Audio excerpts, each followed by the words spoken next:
ज्या ज्या गोष्टीच्या त्यावेळेस करायच्या ते करू. तुम्ही म्हणताय तो मुद्दा बरोबर आहे, कामं भरपूर केली आणि प्रसिद्धीला आम्ही कमी पडलो किंवा फिरण्यामध्ये पण कमी पडलो. वेळ अशी आली होती, मी खरंच मी प्रामाणिकपणानं मी सांगू इच्छितो की कमी बॉलच जास्त रन होती. म्हणजे 2.5 वर्षे सत्ता होती आणि बार्शी विकासाला ताणलेली होती.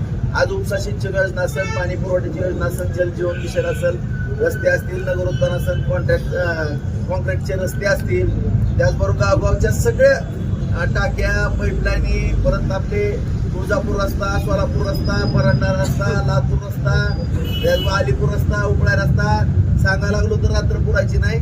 आणि हे काम आणण्याकरता एवढं पळापळी करावं लागत होती. एक एक फाईल मंजूर करण्याकरता 2-2, 3-3 दिवस थांबावं लागत होतं. त्यामुळे इकडे बार्शीमध्ये फिरण्यामध्ये दुर्लक्ष झालं.